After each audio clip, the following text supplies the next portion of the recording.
अगर आप सब चाहते हैं डीजे आलोक गरबा का गाना सबसे पहले आप सब तक पहुंचे, तो लाल बटन दबाकर चैनल को सब्सक्राइब करें और हाँ, बेल आइकन दबाना ना भूलें।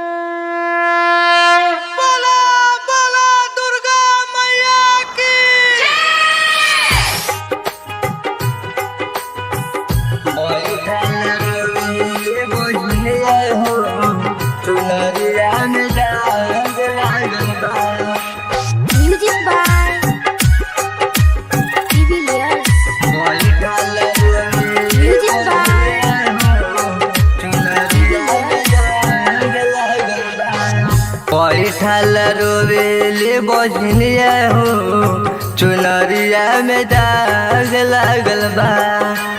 बैठल रोवेले बजनिया हो, चुनरिया में दाग लागल बा। कैसे करके हो अब पूजैया हो, कैसे करके हो अब पूजैया हो, चुनरिया में दाग लागल बा।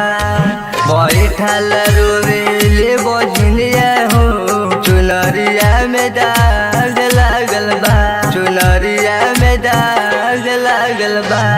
बैठल रोवेले बजनिया हो, चुनरिया में दाग लागल बा।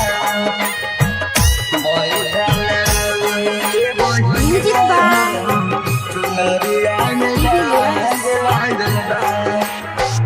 पेटी पीटी रोवेले करे जावा हो, पेटी पीटी रोवेले करे जावा हो, चुनरिया में दाग लागल बा।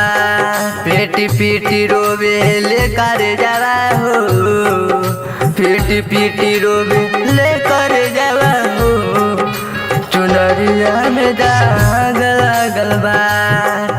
कैसे करी रहू पूजैया हो, चुनरिया में दाग लागल बा।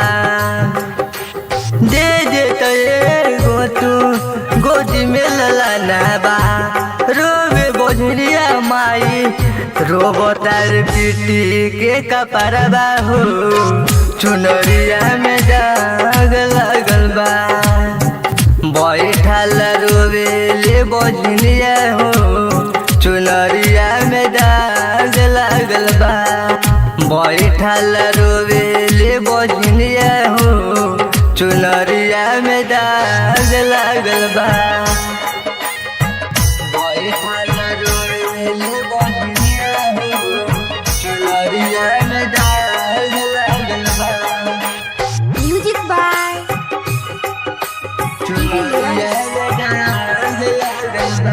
करेले जाके तोहरे गोहराबा, मांगल सब कोई सुनल लनबा। करेले जाके तोहरे गोहराबा, मांगल सब कोई सुनल लनबा। करेले तोहरे चरनिया हो, चुनरिया में दाग लागल बा।